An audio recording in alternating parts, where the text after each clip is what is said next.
यो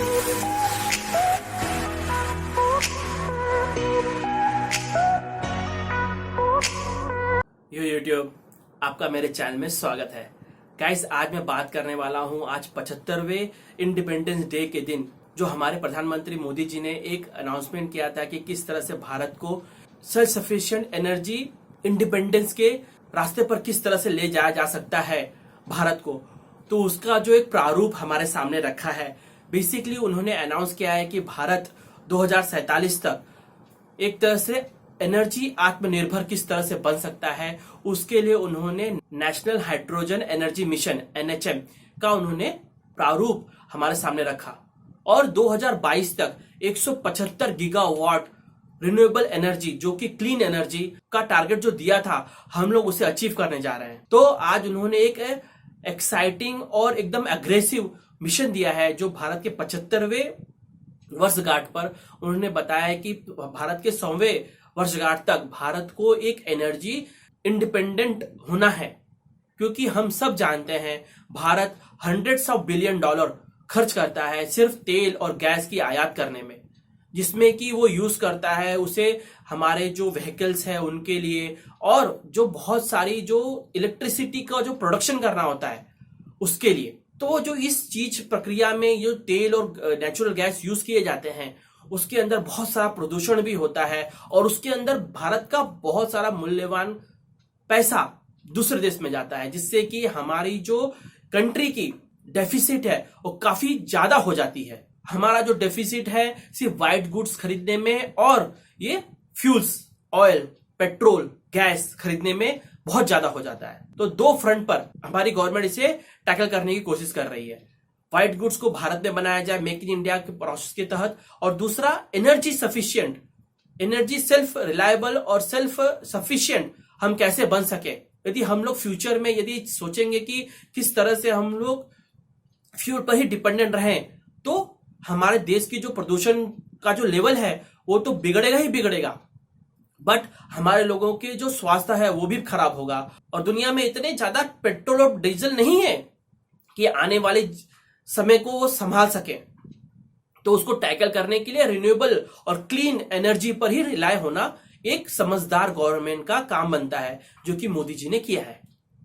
basically उन्होंने renewable energy पर बहुत ध्यान दिया था जब वो गुजरात के चीफ मिनिस्टर थे तब भी। अदानी का जो सोलर प्लांट है गुजरात में वो बहुत बड़े पैमाने पर दुनिया का सबसे बड़ा प्लांट है, उससे कई मेगावाट एनर्जी वहां से मिलती है।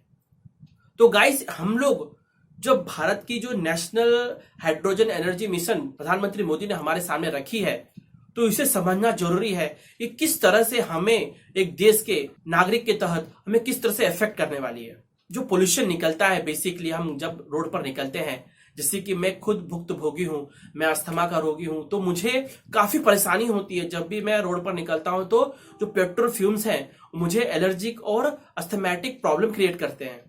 तो ऐसे हजारों लोग होंगे। हम लोग देखते हैं कि जब भी ठंडी आती है तो दिल्ली में एक कोहरे का धुंध फैल जाती है, जिसके कारण वहां के लोगों का रहना मुश्किल हो जाता है। हर शहर की ये बात हो चुकी है। तो गाइस, इसे टैकल करने का एक ही तरीका है कि किस तरह से हमारा जो डिपेंडेंसी है कोल, फ्यूल, पेट्रोल, डीजल और गैस उस पर खत्म की जाए और हम लोग उसको बदलकर जो गन्ने से इथेनॉल निकाला जाता है उसे पेट्रोल में डालकर यूज कर सकते हैं। जो नेचुरल गैस है उस पे गाड़ी चला सकते हैं। फिर बैटरी आधारित जैसे टेस्ला कंपनी है, जैसे टाटा की कार है, हमारी गवर्नमेंट उसे छूट दे सकती है, मदद कर सकती है, जिससे कि जो गाड़ियां हैं रास्तों पर वो बदल कर इलेक्ट्रिक हो जाए। और हमारी जो फैक्ट्रीज हैं जिन्हें बहुत बड़े पैमाने पर प्राइवेट सेक्टर्स और बहुत सारे इंडस्ट्रीज को कोल लगता है, पेट्रोल लगता है, नेचुरल गैस लगता है, तो उसे उसकी डिपेंडेंसी खत्म करके उसे रिन्यूएबल एनर्जी, हाइड्रोजन फ्यूल्स और ग्रीन हाइड्रोजन फ्यूल्स। अच्छा, ये ग्रीन हाइड्रोजन फ्यूल में क्यों बोल रहा हूं उसके बारे में भी बात करेंगे। तो वो सब यूज किया जाए जिससे कि हमारी डिपेंडेंसी उस पर खत्म हो और जो हम एक नेशन के तहत जब तक एक सुपर पावर नहीं बन सकते, जब तक हम अपनी एक एनर्जी नीड को खुद टैकल नहीं कर लेते। यदि समझिए यदि कभी वॉर हो गया और हम पर पाबंदी लग गई, तो हमारे देश में इतना तो ऑयल नहीं है ना, नेचुरल गैस नहीं है ना, पेट्रोल डीजल नहीं है ना कि हम लोग कई महीनों तक वॉर लड़ सकते हैं। और वहां जब बाहर से नहीं आएगा तो हम कहां से अपने इंडस्ट्रीज को, अपनी कारों को ये फ्यूल्स प्रदान करेंगे। उस स्थिति में वो देश क्रम्बल कर जाता है।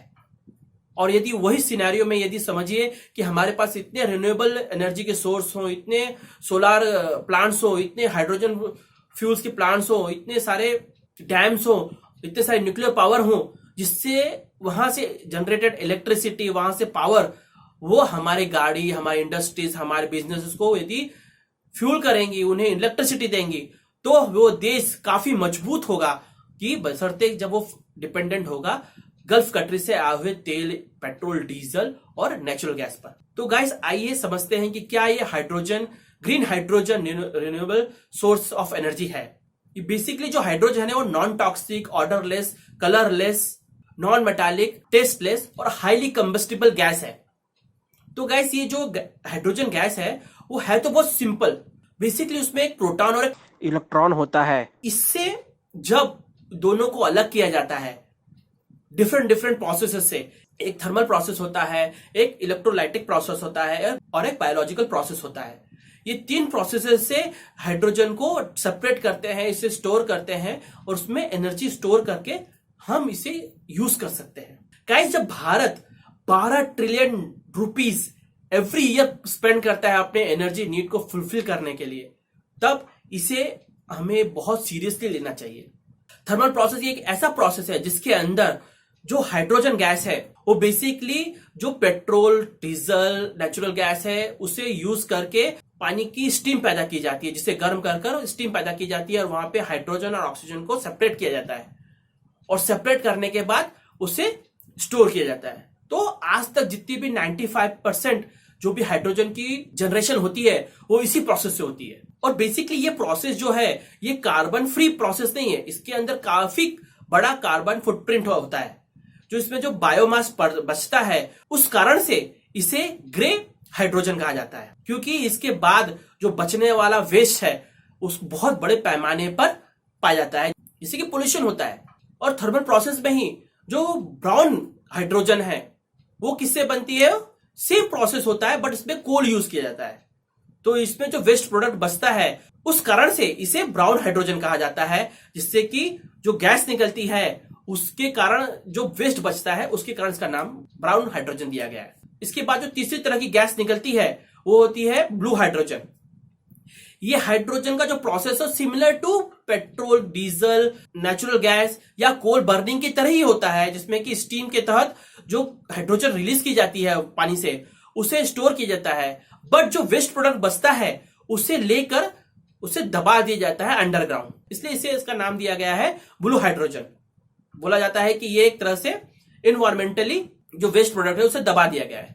बट अब जो रिसर्च निकल रही है वो कही जा रही है कि जो हाइड्रोजन इस प्रोसेस के तहत बनती है वो एक्चुअली और हार्मफुल होगी और उससे जो निकलने वाला जो वेस्ट प्रोडक्ट है जिसे जमीन के अंदर दबाया जाता है वो एक्चुअली लॉन्ग टर्म पे बहुत बड़ा पैमाने पर हमें हार्म करने वाली है, क्योंकि जब वो वेस्ट प्रोडक्ट जब जमीन के अंदर दबाई जाएगी तो वो वहां पे जमीन को प्रदूषित कर देगी, जिसके कारण ये प्रोसेस से जो निकलने वाली ब्लू हाइड्रोजन है उसमें जो 75% सिर्फ एफिशिएंसी है उसे कहा जाता है कि उसके तो जो कॉस्ट है वो ज्यादा ही बढ़ती चली जाएगी और ये एक इनएफिशिएंट और इनडायरेक्ट वे में बहुत ज्यादा प्रदूषण करने वाली प्रोसेस है। तो जो मोदी जी ने कहा है कि हमें ग्रीन हाइड्रोजन पर फोकस करना है, जो कि ग्रे, ब्राउन और ब्लू हाइड्रोजन एक ऑप्शन हमारे पास नहीं है। ये जो तीनों गैसेज जो थर्मल प्रोसेस से निकाली जाती हैं काफी प्रदूषण और कार्बन फुटप्रिंट पीछे छोड़ के जाती हैं, जिससे कि हमारे देश में प्रदूषण बढ़ने ही वाला है। तो मोदी जी ने ये ध्यान में रखते हुए हमें कहा है कि ग्रीन हाइड्रोजन पर फोकस करना है। अब ग्रीन हाइड्रोजन को दो तरीके से और दो प्रोसेसेस से उसे बनाया जा सकता है। एक तो होता है इलेक्ट्रोलिटिक प्रोसेस। इसके अंदर क्या किया जाता है कि जो इलेक्ट्रिसिटी है वो पास की जाती है और उसमें पानी के कणों को विघटित किया जाता है हाइड्रोजन और ऑक्सीजन में और फिर उसे स्टोर किया जाता है। बेसिकली ये इलेक्ट्रिसिटी यूज की जाती है रिन्यूएबल और न्यूक्लियर पावर प्लांट से। और बेसिकली जो ये हाइड्रोजन निकलती है उसे ग्रीन हाइड्रोजन कहा जाता है, जो कि एक without any carbon footprint, pollution to environment और अर्थ। सो बेसिकली ये एक ग्रीन हाइड्रोजन है। आइसलैंड है, ग्रीनलैंड है, वहां पे नेचुरली जमीन से हाइड्रोजन निकलती है, तो वो सुविधा भारत के पास नहीं है। तो भारत को ये प्रोसेस अपनाना चाहिए। इसमें जो कि ग्रीन हाइड्रोजन निकलेगी वो प्योर होगी, उससे कोई प्रदूषण नहीं होगा, और उससे जो एनर्जी होगी वो यूज करके इलेक्ट्रिसिटी और बहुत सारी चीजों को यूज करके भारत में प्रदूषण कम किया जा सकता है। हमारा डिपेंडेंसी ऑयल पर, फ्यूल पर, पेट्रोल पर, डीजल पर, नेचुरल गैस पर कम किया जा सकता है, कोल पे कम किया जा सकता है। दूसरा जो प्रोसेस है वो है बायोलॉजिकल प्रोसेस। अब बायोलॉजिकल प्रोसेस में क्या किया जाता है कि जो बहुत सारे ऐसे माइक्रोब्स होते हैं वो टेयर डाउन कर देते हैं बायोमास, कचरा, ऑर्गेनिक मैटर्स को, जिसके अंदर वो ऐसे बहुत सारे ऑर्गेनिजम्स होते हैं जो कि हाइड्रोजन को अलग कर देते हैं। तो कहा जाता है कि जो हमारे देश में या जो बहुत जो पोल्यूशन निकलता है, जो बायोमास निकलता है, उसे क्यों ना इसमें यूज किया जाए, जिससे कि जो पोल्यूशन होता भी है एक ह्यूमन एक्टिविटी के द्वारा, उसे यूज करके हाइड्रोजन का विकास किया जा सके। और भारत तो 135 बिलियन पॉपुलेशन का देश है, तो इसमें काफी बायोमास निकलता ही होगा, तो उसे यूज करके क्यों ना ग्रीन हाइड्रोजन बनाया जाए, और उससे भारत एक बड़े पैमाने पर ग्रीन हाइड्रोजन बना सकता है। और वो बनाने के बाद भारत एक खुद सेल्फ रिलायंट, सेल्फ इंडिपेंडेंट, आत्मनिर्भर, एनर्जी डिपेंडेंट हो जाएगा। गाइस, इससे प्रदूषण काफी कम होने वाला है। हमारी इंडस्ट्रीज को कंटिन्यूअस किसी भी रोकथाम के बिना उन्हें इलेक्ट्रिसिटी मिल सकती है। हमारी कारें इलेक्ट्रिसिटी पर चल सकती हैं। जिस तरह से टेस्ला पूरा अमेरिका में चलाता है, क्यों नहीं हमारी कारें भी हो सकती हैं? मारुति, टाटा, क्यों नहीं लोग इलेक्ट्रिक गाड़ी बना सकती हैं? टाटा ने तो गाड़ी भी निकाल दी है, मारुति टेस्टिंग भी कर रहा है, टेस्ला तो बेंगलोर में अपना ऑफिस खोल भी दिया है। तो ये समय दूर नहीं है, 20-25 सालों में हम लोग देखेंगे कि जब हमारे सड़कों पर सिर्फ इलेक्ट्रिक गाड़ियां ही दौड़ेंगी। ये बहुत जरूरी है, क्योंकि हमारा जो इकोनॉमिक जीडीपी में जो डेफिसिट आता है, उसको कम करने में सबसे बड़ा मददगार ये ऑयल और पेट्रोल, डीजल और नेचुरल गैस खरीदने से जो पैसा बचेगा वो हमारी इकोनॉमी को बहुत बड़े पैमाने पर फायदा देने वाला है। तो गाइस, इससे जो भारत का जो पैसा इतना बर्बाद होता था, hundreds of billions of dollars, वो भारत सरकार यूज कर सकती है रिन्यूएबल एनर्जी को क्रिएट करने में। हमारे जो बेसिक नीड है ह्यूमंस के, जो गरीबों को उनका गरीबी से उत्थान में बाहर निकालने में, उनके घर बनाने में, उन्हें पानी देने में, उन्हें इलेक्ट्रिसिटी देने में, उन्हें जॉब देने में, उन्हें ट्रेन करने में, और सबकी बेसिक नीड को पूरा करने में, उन्हें सुरक्षा देने में, वो वहां पे वो पैसा लगा सकती है। और एक तरह से जब पोल्यूशन कम होगा तो एज ए इंडिविजुअल हम अपने देश के जो बहुत सफर करते हैं पोल्यूशन के कारण, हमारी जो हेल्थ लाइफ भी होने वाली है एक अच्छे प्रदूषण के कारण, जो कि आपने ऑब्जर्व किया होगा जब 2020 में स्टार्टिंग में बहुत कड़ा लॉकडाउन लगा था, तो बाहर निकलने पर पूरे आसमान क्लियर हो गए थे, पानी साफ हो गया था। तो उस तरह का चीज हो सकता है यदि इस तरह से हम लोग रिन्यूएबल एनर्जी पर डिपेंडेंट हो जाते हैं, और हमारे इतने बड़े पैमाने पर हाइड्रोजन हमारे देश में बनती है, और जो प्रदूषण है जो कम हो जाता है, तो हमारा देश एक फिर से एक लहलहाता, ग्रीन, अच्छे वातावरण से भरा हुआ देश बन सकता है। गाइस, आई होप ये टॉपिक को मैंने आप लोगों को अच्छे से समझाया होगा, और आप लोग समझे होंगे। ये नहीं समझे होंगे, प्लीज कमेंट करिए यार। आप लोग कमेंट नहीं करते हो, मुझे बहुत बुरा लगता है। प्लीज कमेंट करिए, मेरे वीडियोस को लाइक करिए, मेरे चैनल को सब्सक्राइब करिए, और वीडियोस को जरूर शेयर करा करिए। और मैं आप लोगों से रिक्वेस्ट करता हूं कि मेरे इस चैनल को सब्सक्राइब तो करिए, बट मेरे जो 2 और चैनल्स है, एंटरटेनमेंट स्टॉप और गेमिंग नाइट्स, और बेसिकली एक टेक बिट्स आ रहा है, वो उसमें वीडियो डालने वाला हूं, पर उसे भी सब्सक्राइब कर सकते हैं आप लोग। उन चैनल्स को जरूर सब्सक्राइब करिए। आप लोगों से मैं वादा करता हूं कि मैं अच्छे वीडियोस उसमें बना के आप लोगों से वार्तालाप करते रहूंगा। अब मैं आप लोगों से विदा चाहता हूं, आप लोगों से मैं नेक्स्ट वीडियो में मिलूंगा। आप लोगों को मेरा प्रेम भरा नमस्कार।